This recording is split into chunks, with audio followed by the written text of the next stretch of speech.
Then we are ready to get started with the first lecture. And as you can see, I'm all wired up with 2 microphones and everything here. I guess that's not uncommon when you're doing EEG with wires everywhere. So the purpose of the first talk here is to kind of get everyone on the same page about what EEG is and what we measure with EEG. So now I heard about your backgrounds, and there's some who come from the clinic, some who come from the cognitive science and basic sciences. And even to you, it seems like most of you had some prior knowledge with EEG and probably know a lot about this already. I always find it useful to start out with like the very basics. So if you come from the clinic, some of this will be like very basic stuff that you probably already know, but some of it might also be new to you, the more physical side of things. On the other side, if you come from a physics engineering background, some of the physics might be very basic stuff for you, but some of the biophysics or the biology in this might be new to you. So the purpose is here that we all kind of are on the same place on what EEG measure, and I think also equally important what we don't measure with EEG. So I will start out with just the very basic, what is EEG, what's the background of this, what are some examples of its use. Then dive into sort of the basic biophysics, what you will find in the first chapter of a neurology or biophysics textbook.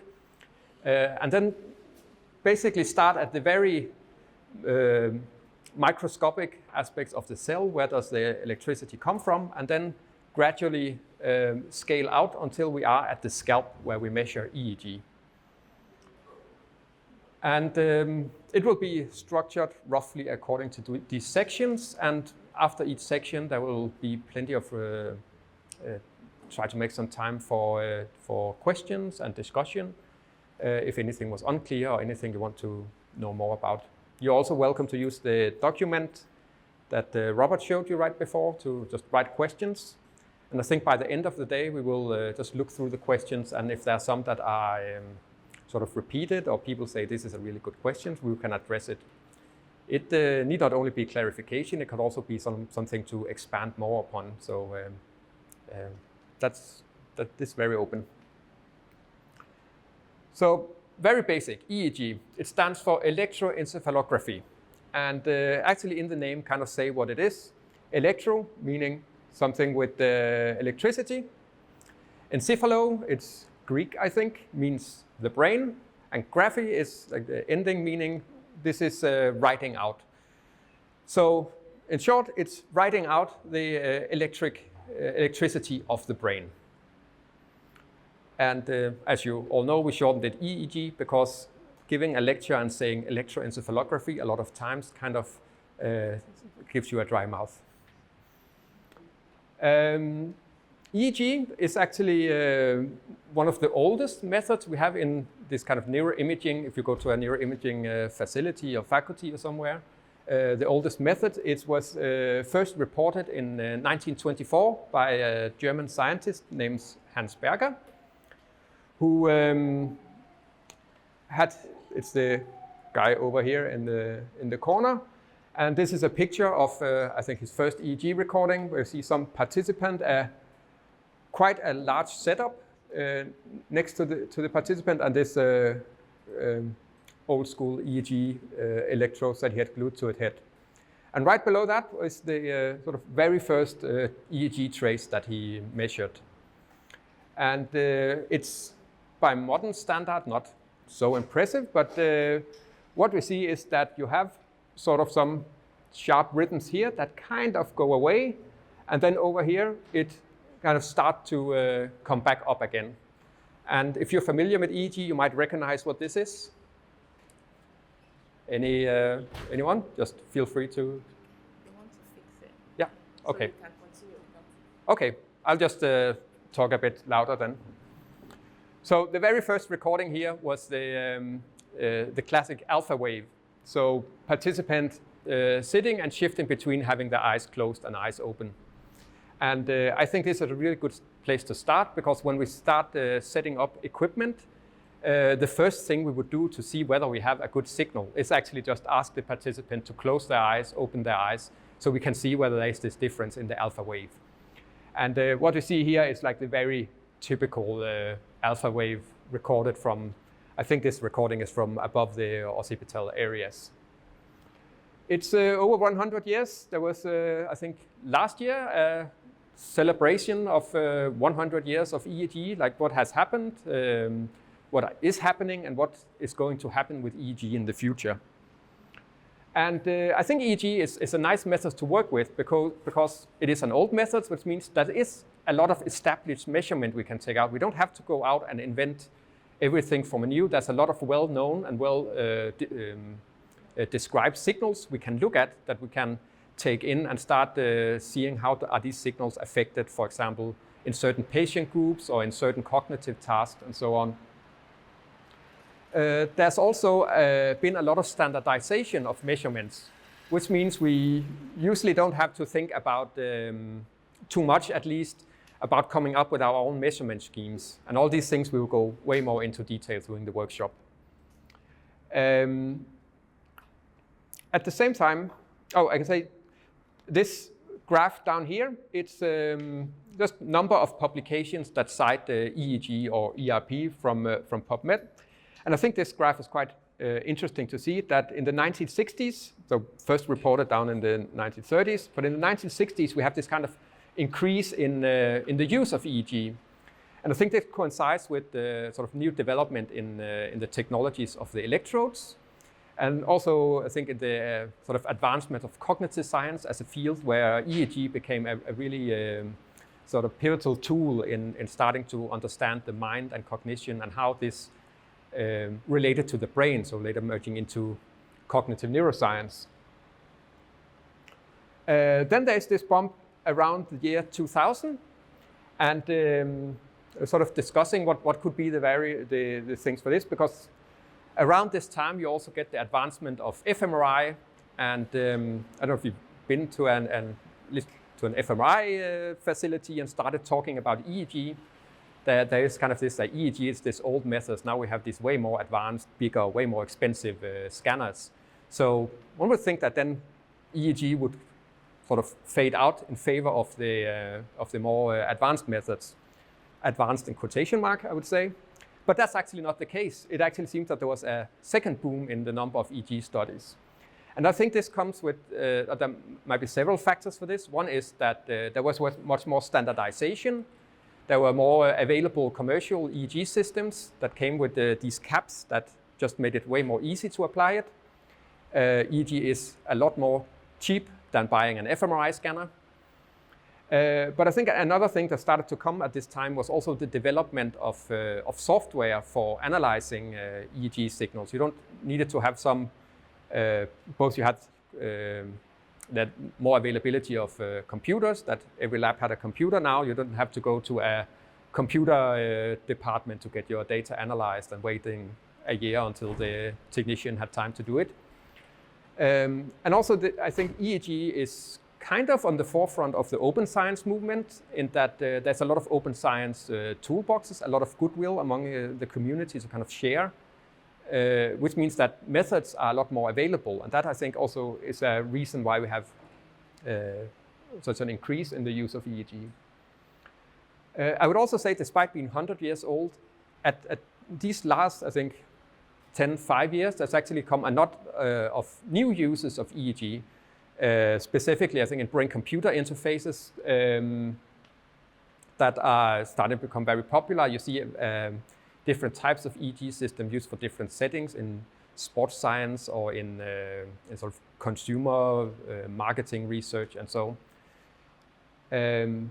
But also, especially with the advancement of AI, that EEG provide big data sets that are actually quite good for sort of medical machine learning and so. So this is a huge field, and there's actually currently, I think, a massive investment from both private funders who are looking into how these technologies can be used in new settings. I think last year or the year before, Facebook posted, I think, $60 million into development of new EEG technology that they would use in, like for the research and development. So a lot of going on with this. And EEG systems, as I said, basic of it is just an electrode and a reference, and you can start measuring. But modern EEG systems actually comes in many different forms, and the ones we will be using throughout the workshop here also are of different sizes and so you can try out sort of different tools. Some are more for sort of research, some are more for applied settings. So these are some pictures I just have taken from various EEG manufacturers, so they are marketing material. So the participant always look way more happy than they do when they are in my lab. But it comes from like these high density grids that you can put on the head and basically sample from all over the scalp at once. You have these equipments, which is also sort of similar to the ones that Robert brought here, that can be mobile, so they don't need to be wired up somewhere. They could basically move freely around as much as, I guess, the lab setting and as required. So it has like a wireless transmitter that would transmit to a receiver, and then we would record it. You also have EEG equipments that are specifically made to be combined with other types of methods.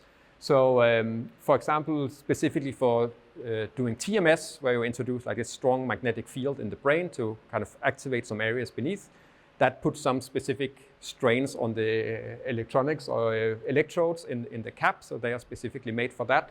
There are also caps that are compatible with doing MRI, so you could combine MRI and EEG as well. And then I think these kind of headband dry electrodes that are sometimes sold as gamer EEG sets, which I have not actually to see how it's used. But the idea is that you basically can put on the helmet and start measuring EEG right away.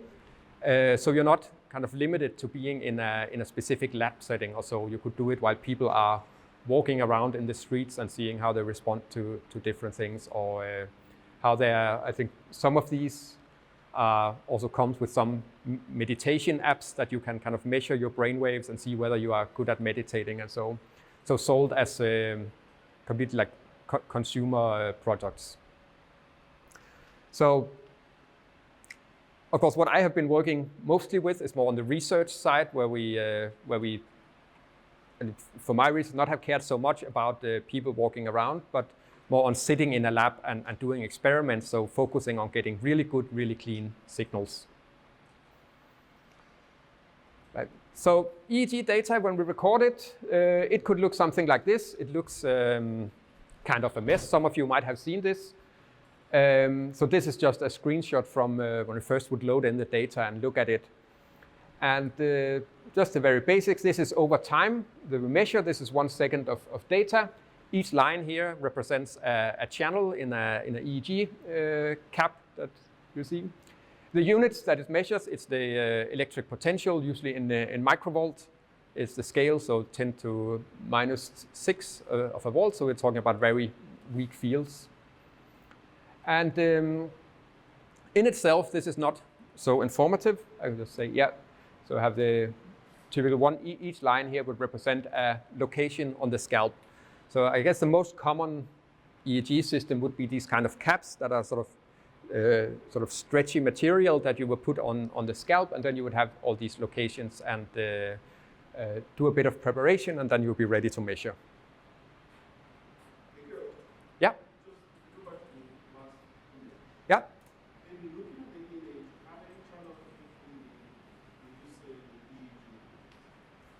So which? So I think in this here I have 128. Yeah. So they come in various sizes of how many channels and how they are laid out, and Robert will give a more detailed introduction to all these kind of different things. So usually when we do EEG, it's not enough to just measure the data. We have to do something to actually make some sense of it in relation to the research question that we are dealing with. So the typical is we do our recording, and then offline we will do some analysis of this data. And here there's also a lot of different things that we can look at depending on our research question. We can look at, for example, spontaneous activity, similar to what we do in a resting state recording, just measure how the brain naturally works. That's very typical to look at oscillations or doing at frequency analysis. It could look at some broadband characteristics. It could be looking at certain events that would occur during the recording. I think the perhaps most common is to do some kind of event-related design where you present something and then you would measure the brain's response particular to this kind of stimuli that we present, and I will talk more about this afternoon as well. And a typical measure are these event-related potentials, ERPs, and this can also be very broad. We can stimulate, it could be visual, you can have some sound. I once had an olfactometer where you basically blow air up the nose and then you get certain smells. It could also be like cognitive tasks, so reward processing, feedback on task, and so on. We can look at this in the time domain, but we could also see how, for example, an event would change certain frequency responses. So looking at things in some of these canonical frequency bands that we'll also talk more about when we get to frequency analysis. But you might have heard about the alpha band or beta band, these that we typically see in human brain recordings, also animal brain recordings, and that are sort of roughly associated with different brain functions and can be investigated that way. It's also possible to kind of combine EEG with other measurements. So a popular method is to do what is called frequency tagging, where you show something, for example, a flickering light at a certain frequency, and then you can see that this would induce activity at kind of the same rhythms in the brain, which can be used, for example, to map out a visual system. Some of the methods I've been used is also motor coherence, where you, for example, would have a measurement of muscle activity. And then you can actually use, kind of combine the EEG with the measurement from the muscles and start mapping out the motor areas of the brain, seeing how muscle activity is represented in brain activity. So just to illustrate that there's really a lot of different things that we can do, and later also talk about how do we then decide on what to do with our data, because it's quite easy to be overwhelmed by all these different methods that we can do and thinking, I want to do all these fancy analysis because they sound fun, and I'm talking a bit from experience here. So coming up with a good research plan is key to a good EEG study. So just some example where we typically would see in an EEG paper, for example, an event-related potential. Here's some visual stimuli. And it would be presented something like this, where you have time on the x-axis and the voltage on the y-axis. And then time 0 here would represent the time where this stimulus is delivered. And then you would see these typical waveforms that some have been, are well known and have been mapped out and named, and some might be more obscure. But it's very typical to see these named, for example, like NP80 here, P1, N1. One thing to be aware of here is that often EEG data is presented with negative pointing upwards on the y-axis. And this is, there's really no good reason for this. This is just a convention from, I think, the time where EEG was measured on graph paper, and for some reason, negative voltage was always presented upwards. Do be, as I say, do be aware of this, because when we start analyzing, and most software packages would, as a default, plot positive upwards. So if you suddenly look at your data and see, oh, why is my N100 now pointing in the wrong direction? It might just be because the axes are flipped. But it's very typical to see these named where the P1N basically just refer to whether we are talking about a positive or a negative deflection from the baseline. And then the numbers can either be like 1, just meaning the first positive, the first negative, the second positive, the second negative. Sometimes you also see, for example, one of them called the N100. Then if it's in the 100, it's usually referring roughly to what time they are occurring. So that's kind of the terminology often used here. Another typical way of looking at EEG would be event-related frequency responses, which often represented as these more colorful plots. Again, we have time on the x-axis, but now we have the specific frequency on the y-axis. So they has been processed. And the colors here represent sort of a relative decrease of the power in a frequency band or a relative increase in red here. So this picture here is the typical beta response that you have to just a single movement here. I think it was just a movement of the finger, sitting here, completely still and then moving the finger. And then you see this a bit before the movement, this desynchronization in the beta and mu bands. So beta being roughly from 15 to 30 hertz, which is then at the time the movement stops, followed by this overshoot, so a relative increase in synchronization, and giving this beta ERS or beta rebound that is often known. So this is a very sort of typical signal that you would see in the on the clinical side. Now, many of you actually worked with this already. EEG can, for example, be used to detect epileptic spikes. So patients who suffer from epilepsy have these rapid and very strong discharges. And in this case, you would just look at the raw data, and then the epileptologist would basically look at it and spot these spikes that occur as these like very sharp and very powerful peaks that come from sort of like a very focal area that fires in synchrony. So this would be an example where basically the patient would just sit or lie in a hospital bed and so, and you just do an EEG and then kind of mark these out, and can be as is used for diagnostics. Another thing that has been used EEG has been used quite a lot is in sleep staging. So for sleep research, where you have these 5 stages that each of them, when you're sleeping, you're kind of traversing these sort of cycle through these stages. And each of these stages is associated with sort of its own EEG signature, so that you have, for example, I think it's the strong delta waves and in the deep sleep, and then also famously the sleep spindles that come as these fast rhythms that you see in the second stage of sleep.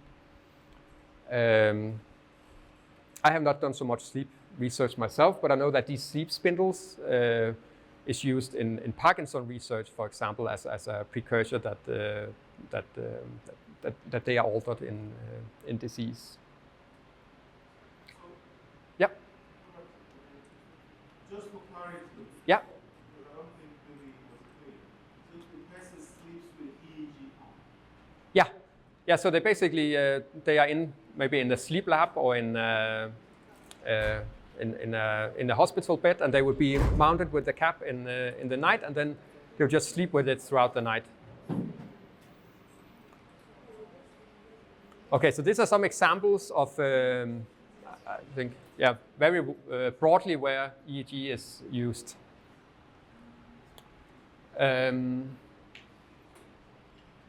Now we're gonna dive a bit more into this setting. So throughout the workshop here, like all the different things that need to be in place for doing an EEG recording, to an EEG experiment. But for the rest of this talk, I will focus basically only on this part here. So the brain and how the brain activity goes to the EEG system. Yes, any questions so far? Okay, thanks. Yeah. Apart from epilepsy, any other, this is for you guys, because I'm not seeing any question, let me ask for you. Any other diseases where you can use EEG for either diagnosis or maybe for research? Yeah, I'm happy to hear if any of you are using it for like type of diagnostics. What type of diseases you're using EEG with? It's mostly seizure related for us. Yeah. It might not be epilepsy per se, but anything that has to trigger seizures.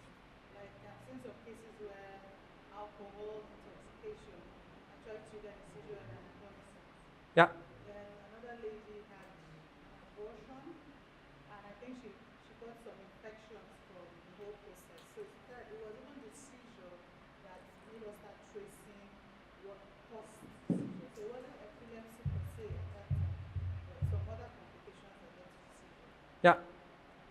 So it's for screening different types of seizures. Yeah, yeah. I think it can also be used for cognitive disorder like memory, based on tasks. Yes, exactly. So that would be more on the first with the event-related, where you kind of have a well-defined cognitive task. You could look at the event-related potential or the specific frequencies. So is it, I think specifically the delta waves that show to be involved in that, I think both in the hippocampus cortical connections driven by the delta waves are shown to be very much involved in memory. I want to ask a question. Yeah. If you go back to your graph, Yeah. the graph, there's a part that there's a spike, not a dip. There's a spike that, okay, left temporal spike. How can you specify that that's the left temporal spike? From the electrodes. Yeah. There's even at odd numbers. So even at odd numbers, you know which part of the brain is mapping. Okay, even mapping to Right side. Yes. So on the east line here represents a single channel that is mounted somewhere on the head. And in this particular, it's what's called a bipolar montage. So it's the difference between two different electrodes at the scalp. The names here, so it's very small font if you can see it. It's yeah. So those are referencing a standard sort of coordinate layout on that are defined relative to the head, sort of midline and left right on the participant. apparently, one can say those metrics, they are Like the radial lobes. markers, lobes of the brain. Yeah. Yeah. Roughly.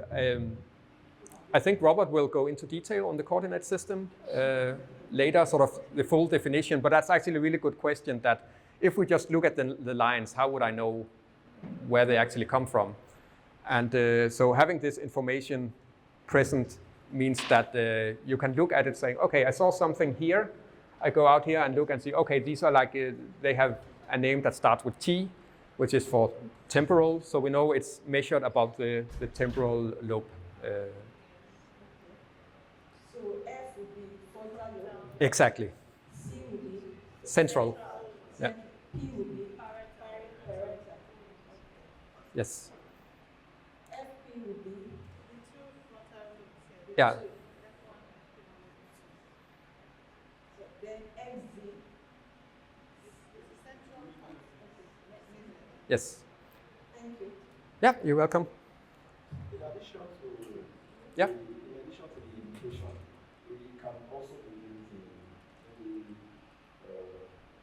development in children, also using for that children, possible Yes. achieving their particular milestones. So we can also do it for them Yeah. to find out actually their seizures. Based on the Of course, yeah. Yeah. Then in addition, we can also do EEG for some cases of sleep disorder.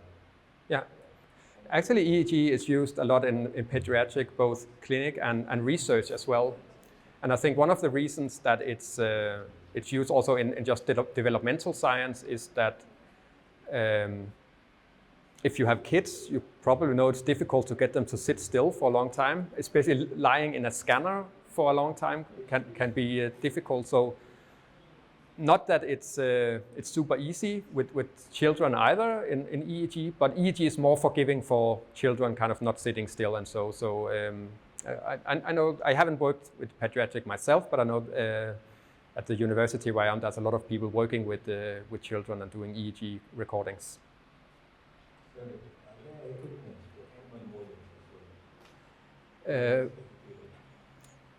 Yes, and I will briefly talk about that in like 5 minutes or so on this. So generally, we don't do EEG recordings with animals because one of the major reasons we don't do the same type of recording we do in animals and humans is that it's quite invasive. So if you have an animal model, it's usually because you want to do something like in-brain electrodes. But there are some where you could mount an electrode on the scalp of a mouse or a rat, and then. But people do this, for example, to compare how are signals on the scalp compared to like what you see. That is more like in comparative. I think for understanding the mechanisms in animals, you would actually go more into detail. But I will actually, the rest of this lecture is kind of diving in how do these compare and how do we measure things at the scalp. Okay, so focusing here. So starting with actually just your questions, I think the main problem with in neuroimaging that we are tackling with all our different methods is that we want to understand the brain. The brain is on the inside of the head, and we are standing on the outside and want to figure out what is happening. And then we need some way to see through the skull. The best way, you could say, would be to just open up and measure directly. But unless you're working with certain patient groups or already undergoing surgery, this is not something we generally do in research on humans. So that is where on animals this would be a different case that we can do this surgically. So we can take sort of two different approaches. Broadly, we could try to do some manipulation, also just some physics that could be put people into a big magnetic field and then show some radio frequencies through them, and we could get an MRI image in this way. So we do some active manipulation on the participant to get some readout. EEG is a bit different in this way that it doesn't actually do anything to the participant. It's measuring what is already inside the head. So it's what we would call a passive method in that it doesn't require any contrast or sort of manipulation in that way. One thing also to know is that it's functional. So what we're seeing with the electrodes mounted on the scalp is not any kind of structure of what is in there. What we're reading out is the working of the brain itself. That just so happen to have some physical properties that we can measure on the scalp. Comparing to other methods that we have that you typically found in a neuroimaging facility or just look in the neuroimaging textbook.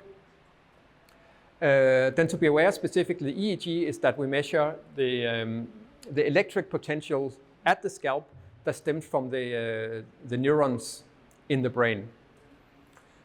Compared to all other methods, we have a very high temporal resolution, and what this graph shows over here is we have temporal resolution here. We have the spatial resolution here, so seeing how precise can we, and this will say how fast. And then the z-axis here would be how non-invasive are these recordings. And we record with high temporal resolution, but relatively low spatial resolution. And compared to, for example, fMRI, that is the yellow block here, where we measure kind of a temporal resolution from a few seconds to some minutes, we see that EEG, they put it up here, but actually scalp ERPs should be considered EEG here as well, that we can measure both activity that takes several hours. I guess that would be in the case of sleep stages or so, like how people cycle through that. But we can actually go down to very millisecond changes in the brain, which is quite unique. You don't see any of the kind of scanner modalities that are that fast. You have MEG, that's kind of the cousin to EEG that measures basically the same thing, but the magnetic component, or optical imaging that kind of have this high temporal resolution as well.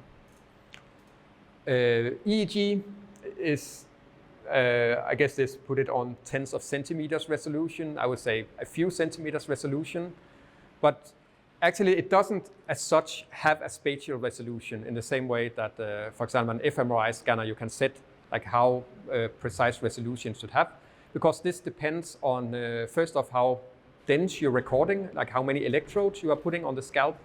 And it also depends on actually the signals that you're looking at. So if you have a very strong, very focal signal, you can actually pinpoint it with sort of a centimeter precision. But for example, for cognitive tasks where it's not one area in the brain, it might be several areas talking together. Because there will be some blurring of the signals, we don't have this specificity. This is not necessarily a limitation. it's just, but it's good to know in framing our research question, are we using the method that are good? So what we can look at is how the brain processes information in like really fast time, actually the same time scale as the brain is processing information. And we can, as I said before, look at it in frequencies over time and how this is used. Okay, so this is sort of a comparison of sort of typical neuroimaging methods. I think the lesson here to take is that all these things measure different things about the brain. So electric potentials at the scalp, like fMRI or structural MRI would either be the tissue types or the blood oxygen signal. PET would be very good for measuring receptor densities, which is kind of unique for that method. And each of these methods have kind of their use in research and clinic, that it's different information about the brain that they give. So also want to highlight here what they are good for. So for example, EEG is good for understanding functional electrophysiology. You have the functional as well as functional fMRI. And then you have the more structural methods for CT, structural MRI, and PET. And these methods can be combined also to use to illustrate different parts of different aspects of the brain. Then I think specifically for EEG, it's good to highlight also that this is a passive, non-invasive measure. Where you can say MRI is also non-invasive in the sense that they don't usually require tracers or so, but they are still active, and there is some risk that now you are in a strong magnetic field that cannot be done on people, for example, with pacemakers and or inoperated metal and so. Whereas for EEG, this is I think most flexible in both that it doesn't require a big scanner that they have to be located in, and there's not really, following just standard operating procedure, any risk with the method itself. For comparison, you will have these slides so you can look at the table. I also like to highlight EEG kind of in what I like to call like the electrophysiology family, because we have different ways to measure the brain, the electrophysiological activity in the brain. And that goes from the very like intracranial, what you typically would do in mice or in some patients who have implanted electrodes. And that would be record the local field potentials, which would, with our electrodes, very fine electrodes that are inserted right next to the neurons in the areas that we want to investigate. It could even be some of these intracranial or intracellular electrodes that measure the single spiking.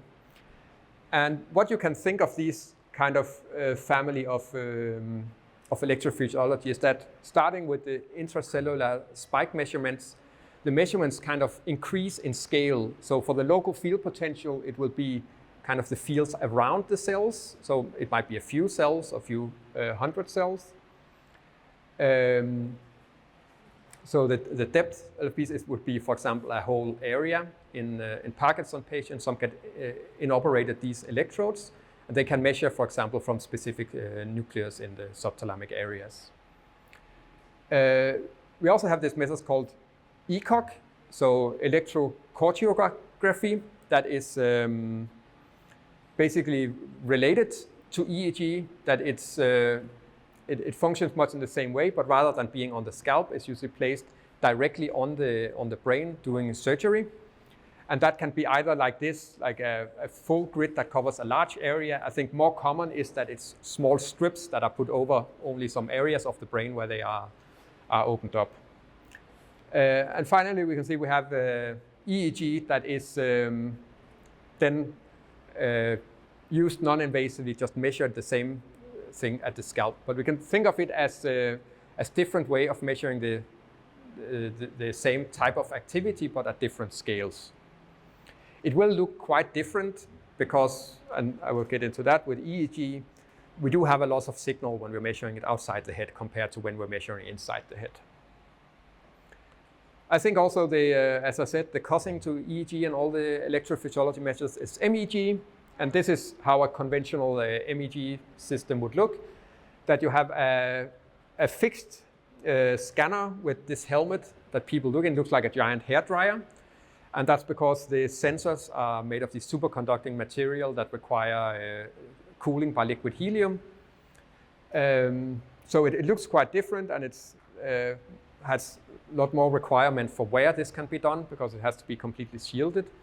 But in practice, it should measure the same as EEG. So if you remember maybe high school physics, when you have an electric wire, you will have a magnetic field kind of going perpendicular to that. And that is basically what MEG is measuring. So that is just trying to place EEG and where we are with the methods that we're working on here. All right, any question for this? Yeah? Thank you. Last slide. Yeah? Oh. What exactly is that LFP? So it stands for local field potential. And local field potential. And in a few minutes, I'll go into what these fields are. But it's basically what we measure are the electric fields generated by the neurons. And the local fields, just referring to that, it's, I think, in contrast to EEG, which we could think of as global fields, that measured like really a lot of things that had to sum up to work. Then these are placed right next to the kind of type of neurons that we are interested in. That's why this type is mostly done in animals, where you can put this more precisely. And then it would basically measure the electric field as it looks around either a group of cells, or in these more precise, it could kind of try to differentiate between different layers. So how is the local field, for example, here in this layer 5 or in the layer 1?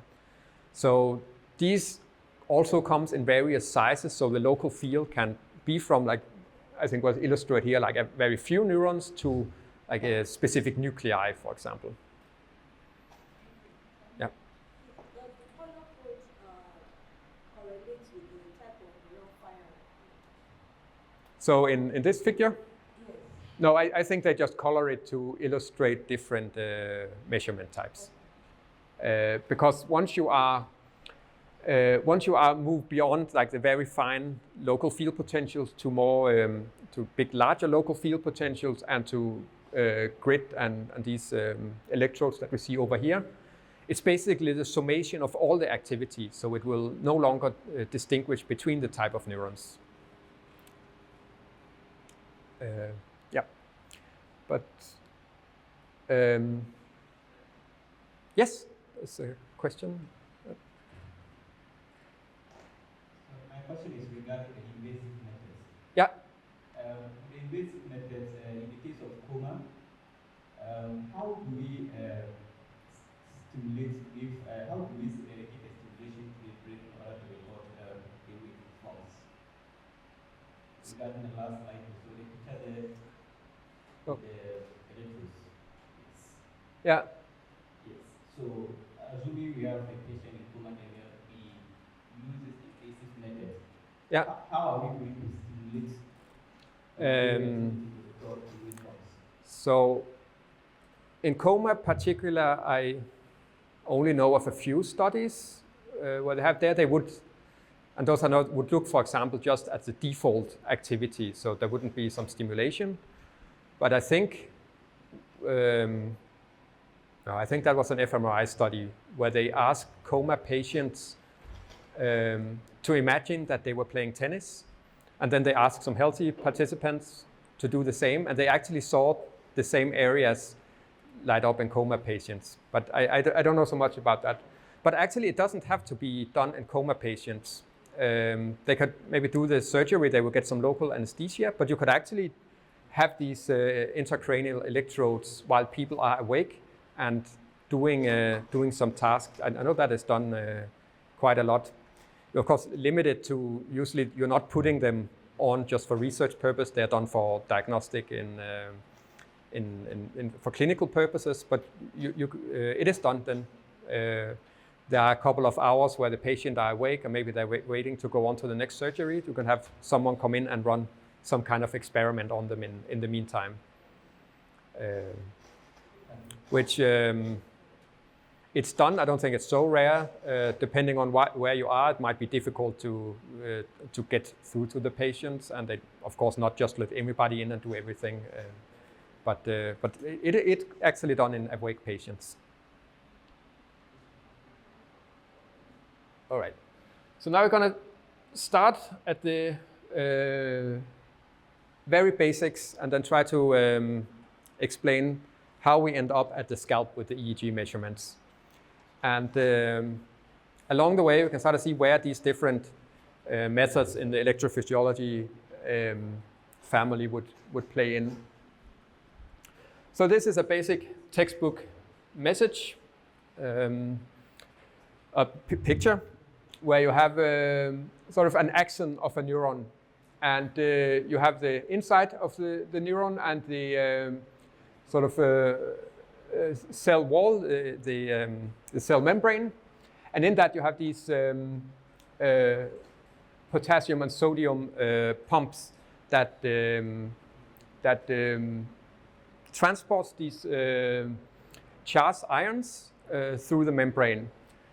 And you would have then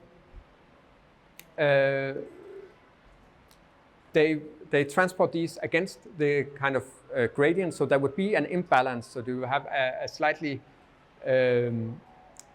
change in polarity, or in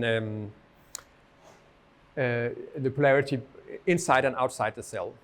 Then at some point you could have like a stimulation. So this example say we stimulate the cell membrane up here, and that would cause a rapid depolarization, which means that these channels will open and then let ions through, and you have this change in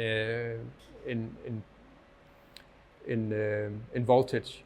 And this would then kind of transverse throughout the cell. So if it happens right here, it would there would be an influx here, and then it would kind of depolarize further down the axon.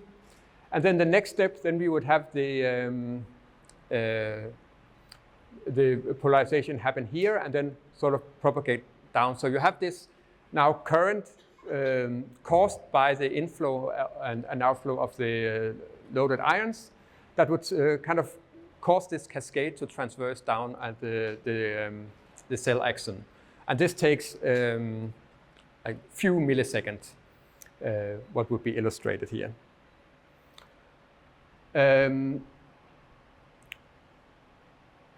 The cells, so this would be, oh, wrong way. Just so transversing down here, but the cells and the axon has these myelinated membranes around them that means that these currents can actually, or these potentials can just jump. So if there is a stimulation, a rapid inflow here, it would actually trans all the way down to this insulation that basically works the same way as the insulation on a wire that I've illustrated here. And then it would jump to kind of the next junction here, this nodes where you have the ion channels, and then it would kind of jump this. And this is means that the signal, these electric potentials, transverse much faster along the axons, and why kind of neurons work as good as they do. When we're looking at these currents, there are kind of two types of them that we have the presynaptic axon potentials that are these illustrated for like a fast depolarization. So you have kind of the resting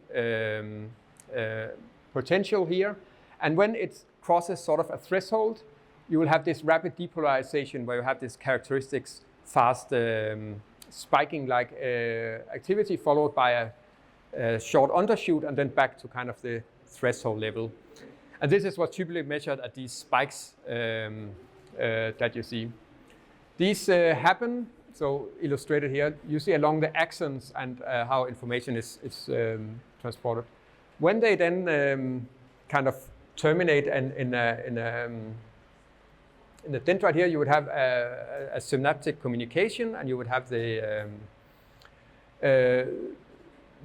release of neurotransmitters that would then cause a similar cascade at the dendrites here. But this would be a bit slower. This was called the postsynaptic potential, which where the action potential was happening within a millisecond or so. The postsynaptic potentials are a bit slower, so it happens over a few milliseconds and doesn't quite reach the threshold to have this rapid depolarization. Yes.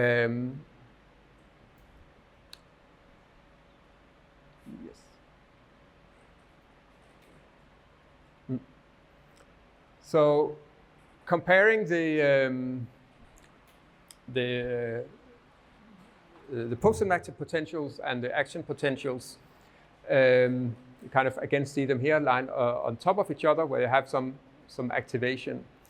But the postsynaptic potential can be either inhibitory or excitatory, so have a kind of lead to a further depression or a slight increase in the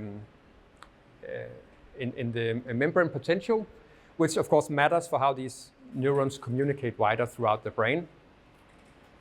But for how we then measure the electric potentials, so we see that they kind of have the same shape here, but would have opposite polarity. So in this example over here, we would have, for example, an axon that would terminate in a, let's say, an excitatory transmitter reaching down here at the soma of the cell. So this, we can say this is the, actually I have to go back here. So this represents a pyramidal neuron in the cortex, which have this arrangement where you have the axons and dendrites sort of spreading out, and then you have the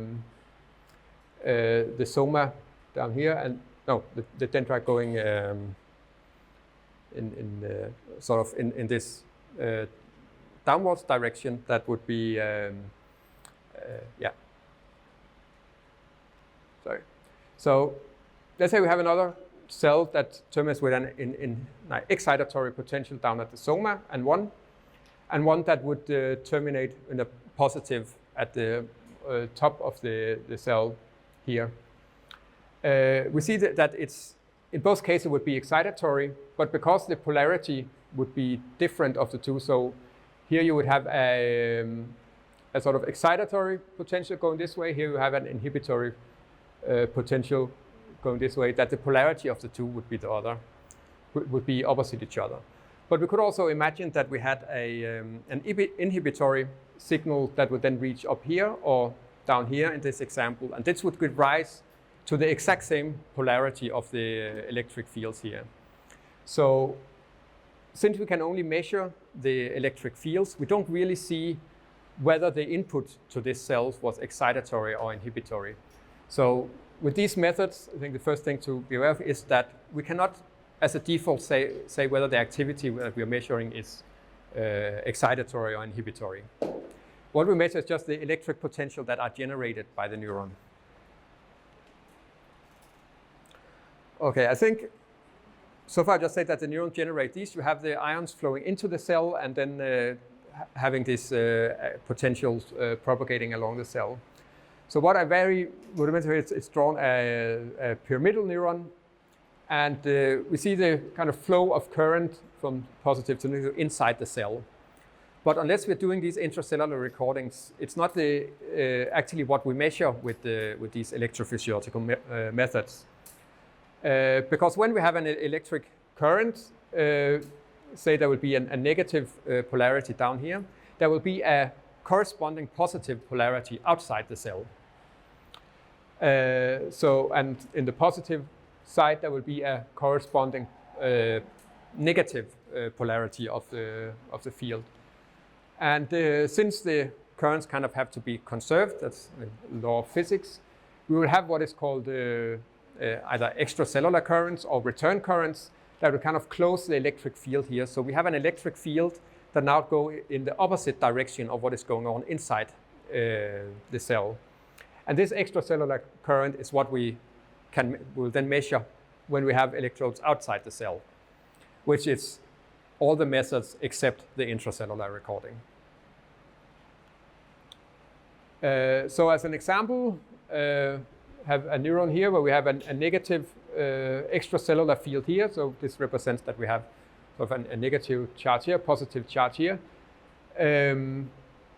We would say we measure it around the neuron here. We would measure positive potential strongest down here on the right at the sort of end of the field, and negative here. These two would be each other's mirrors, given that it's completely symmetrical. A bit further away, we would kind of see the same, but it's generally attenuated in amplitude because it's kind of moving away from the maximum. And then right in the middle of the magnetic field, it would be electric field. It would be 0 because that is where it passes from positive to negative. Oh. Oh. Okay. So one thing to know about these extracellular electric fields, if we would just have a neuron in a vacuum, so where this electric field was basically, like, and with no resistance, extend infinitely. But since neurons are in the head with a lot of different other type of material, it decays quite rapidly. So this figure here represents kind of the strength of the extracellular electric field. And in this, kind of imagine that at each small square, each little graph here, we would measure the electric field. So if we're very close to here, where it would be we have a positive voltage, we see this would be like a strong here. And each of these, even though they kind of look the same, the color is kind of representing the absolute value, so scaled to its maximum value, which means that when we are right here, we are looking at like 100 microvolts. But we see as soon as we move like a few steps away from it, we are already down by a factor of 10, and we're just moved a further away here, we're down by a factor of 1,000, which means that virtually we don't really, in practice, would measure anything out here because there would be too much noise. But this would be the absolute magnitude of the signal that we could measure.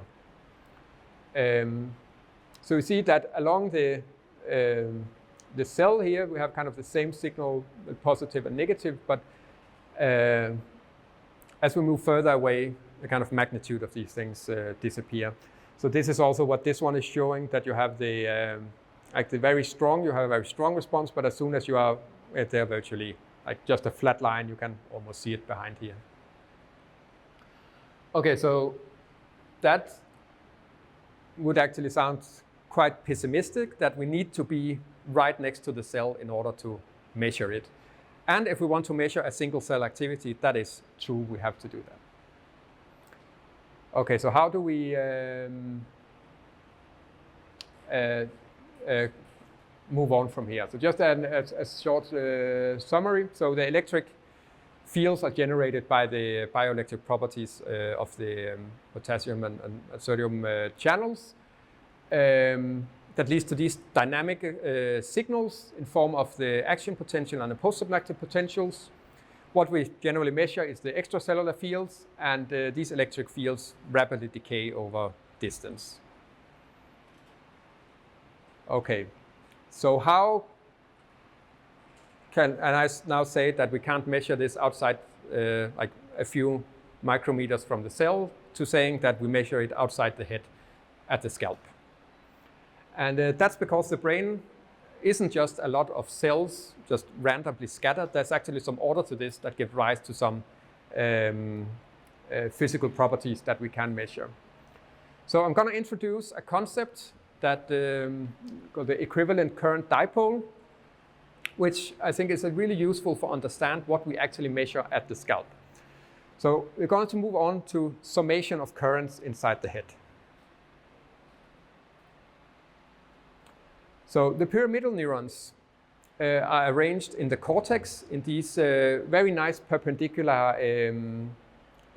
patterns. So this cartoon here sort of illustrates that you have the somas located in the deeper layers, and the dendrites kind of arranged in this parallel arrangement throughout this cube here is meant to represent like a cutout of the cortex. So this would be a image of how it would look with these black lines here. Can maybe make it out a bit. The soma here having the roughly triangular shape of the pyramidal neurons, and then the dendrites sort of going up here, these black lines. And this is quite nice that the brain has arranged itself in this way, because electric fields, when you each of them would generate these electric fields as before, and electric fields basically sum up when there are more of them in close proximity. So in this case here, we might have a lot, say that they would get some input that would not just activate one neuron, but kind of project to a whole population of neurons. And you might have a lot of currents going on sort of throughout the same cortical column at roughly the same time. And the summation of currents basically follows sort of summation of vectors, which means you have the arrows here represent the both direction of the current and the strength of the current. So longer arrows, more strength, and then going here in the same direction. So say we have two currents of both 6 milliampere going in the same direction here. The sum of those would just be a current of 12 milliamperes going in the same direction. So represented as vectors would then just be a longer arrow here, but going in the same direction. Say we have two currents that goes in opposite directions, one 6 ampere going the same direction as before, and one 9 milliampere going in the other direction. Any guess of what the summation would be of this? Oh, just shout up. Huh? Yeah, you can say that. Minus, and that's we're going in this direction, but we just represent it as an arrow going in the other direction. So it's basically, if we say we go 6 in this direction, 9 in this direction, in total we have moved 3 milliampere in this direction here. If we then would have some, let's say, crazy configuration like this, with a lot of arrows going in all directions, or something like this that kind of formed as a closed loop, we would, if we were to add these together, so just imagine that we would go in all directions here or go in here, we'd basically end up where we start, which means there would be no current in this case here from this loop. Okay, so why is this relevant?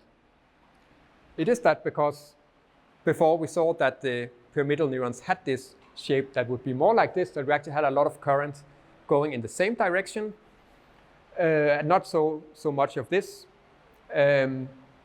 which means that these electric fields do sum up. So what I try to illustrate here would be an area of the cortex that kind of curves like this.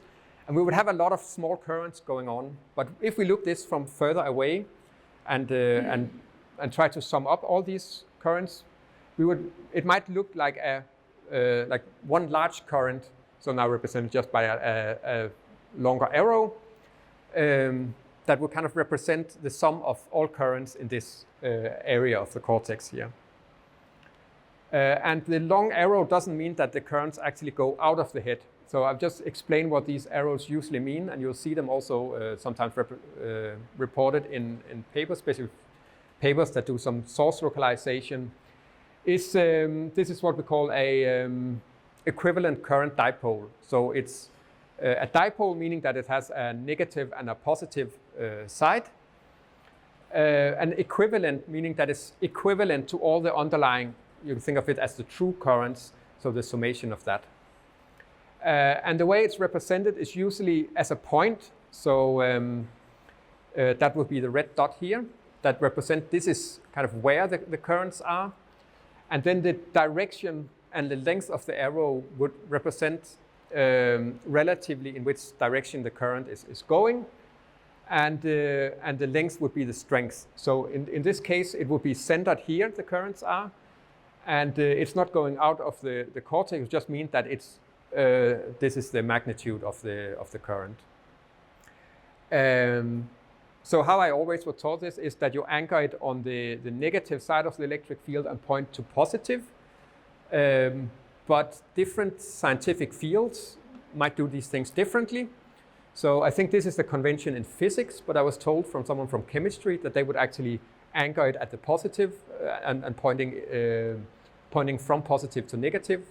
So when I kind of were told this, look through some papers on EEG and reporting dipoles and so on, so that we are unfortunately not always so consistent in neuroscience. So if you see figures like that, do be careful to kind of see. Usually people would put like a small minus or plus to just know what it is.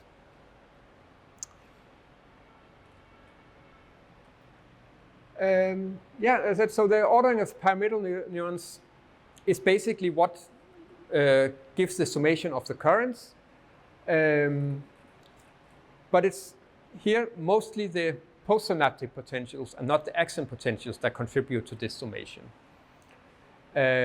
Which means that even though we're looking at a lot of neurons in the cortex, we can measure all this activity going on here as basically one large dipole. So now we can measure the electric field as kind of the sum of everything going on in this cortical small snippet that we have taken here.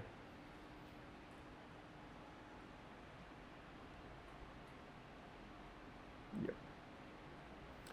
So to think of this, that what we actually measure when we start to move away from the single cell, think of it in the same way as, and if we were to measure traffic. So we could measure how a single car would drive around in the city. Or we could measure kind of like how many cars would be driving down a road. Or we could, in for example, this case, we could get like a traffic map of like the whole city, like how dense is the traffic at some point. All of them would be a measurement of traffic and would tell us something a bit about the same phenomena, but they would give us different types of information at different scales. And that is kind of the same when we're looking at the measurements that we do, the electrophysiological measurement we could do. So we could look at a single cell. We could look at a kind of a patch of cortex, which would be more akin to the local field potentials. Or we could look at the sort of grand picture, which is where we are with EEG. Okay, so there's a spatial summation that comes from the arrangement of pyramidal cells, but there also have to be a temporal summation, so meaning that things have to happen roughly at the same time as well. So in this example here, you can say we have three different cases of currents. So in the one case here, we would have kind of the cells firing at the same time, but they would have opposite polarity, which means that they would basically cancel each other out. We could have here where they then all fire at the same time, and in the same polarity, we do have this summation of the currents. Or we could have the case where some of the cells fire at the same time, but they're too sparsely distributed that we would not be able to have this summation of the currents. And when we talk about this, the temporal summation of the currents, this is where the differentiation between the action potential and the postsynaptic potential start to become also relevant. So a colleague of mine did this simulation, just randomly scattered some action potential and postsynaptic potentials sort of happening within like 100 milliseconds here, and then just adding more and more and see how these electric fields would sum up. And just from the first of this, we see that the action potential that are characterized by this generally higher voltage, but very sharp, usually within 1 millisecond depolarization. Whereas the postsynaptic potential, despite being lower in amplitude, has this more sluggish shape. That means that it stretches for a few milliseconds. So if we add now 10 of each, we see that just the likelihood that two action potentials would end up in perfect synchrony is kind of low. We might have one that or two that does it here, but when we have the post-synaptic potentials, we see that due to this kind of sluggish nature of it, there's a larger likelihood that one would actually end on top of the other. And then the red lines here just represent the summation of all the black lines here. So we see we already have kind of some summation of currents here. And now we have added 100 of each, and we start to see some summation here. But over here we have some, like, clearly that all these smaller signals here are being summed up to a much larger current over time. And I think we can add a lot more. So with 1,000 here, we see that the strength from the temporal summation here is almost double of the action potentials. Not to say that there isn't anything here, but it's clear that it's the post-synaptic potentials that in time has an easier time to sum up. Yeah, and it will of course just go on here. So to come with what we can actually measure at a large scale, so when moving from the single neuron to a macro scale here, is that like the single neurons can only be seen when we are very close to the neuron. They are also many orders too weak to be measured outside the head. But when we have this spatial and temporal summation, and there are kind of many neurons, so saying whole populations of neurons that fire at the same time, they do generate electric fields that are strong enough that we can measure them outside the head. Oh. And that is both we have the temporal summation, because when we have a population of neurons here, they will usually receive input very broadly from other cell populations. That would mean that a large population in the cortex would fire at the same time. The action potentials could contribute a little, but we also see that the actions are kind of not arranged. They have this more going crisscrossing all the way, which means that you could have electric currents flowing in completely opposite directions that would cancel out, whereas for the dendrite and postsynaptic potentials are neatly ordered and would most all of them flow in the same direction. So we have both the temporal and spatial summation. And yeah, so this is also a quite unique for the arrangement in the cortex. I think we have some, also the cerebellum, we have to a smaller extent.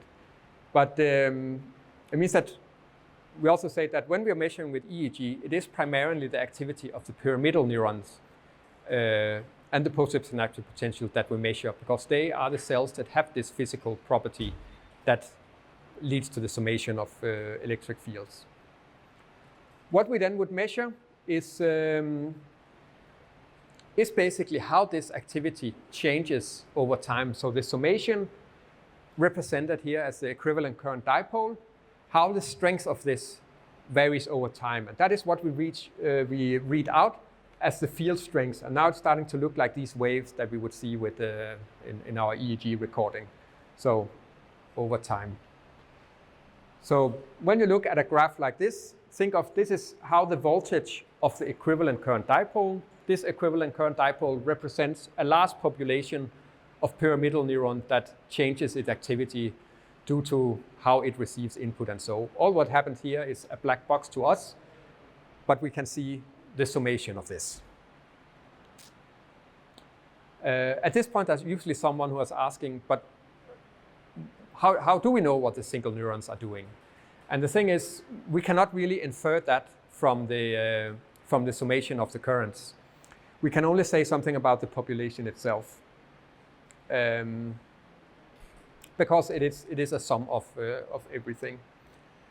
So as an example, I'm just trying to illustrate this, that we could have in a patch of the cortex different populations kind of firing at different rates, but we would measure, so say we measure an oscillation like this at the macro level, but we could imagine that we have some population of neurons that fire at like every other peak, and some that are sort of firing disjointed here.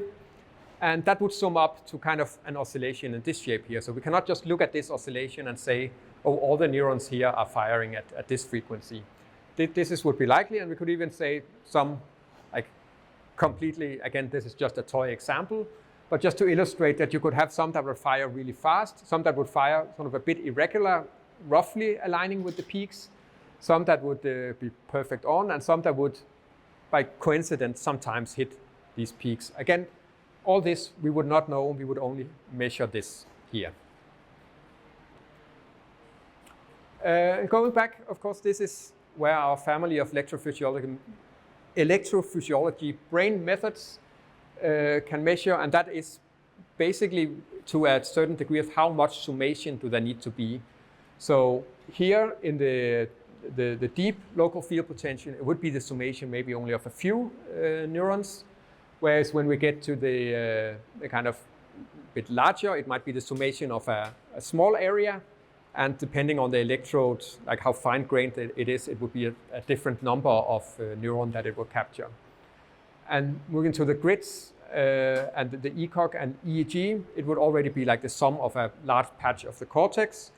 And then, of course, on the scalp, it would be a large patch of the cortex, but after it has also passed through the skull and scalp and everything.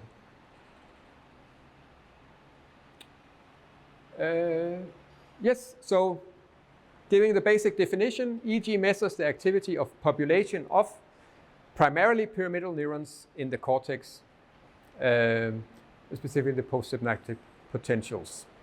This is also good to keep in mind when we start to think about how we use EEG to investigate brain processes, both in disease and in cognitive tasks, is that, of course, even though these are the cells we measure, they are not just appearing out of nowhere. They are all anchored in the brain and receiving input. So this cartoon here is kind of representing how, for example, a stimulation in the periphery would reach the cortex. And we have this ascending afferent that could, let's say, you show a brief flash of light in the eye of someone. That would then go up to these thalamic relay cells that would then project onto the cortex, and these up here represent the pyramidal neurons. So we see from the periphery, that actually we say the periphery comes out here, and already here it reads the central nervous system. It will then pass through the thalamic relay, and then it would reach the cortex that then generates the electric field that we can measure outside the scalp. So what we are seeing in our potential is kind of you can think of the result of this whole network of projections going back and forth, and then that we measure here.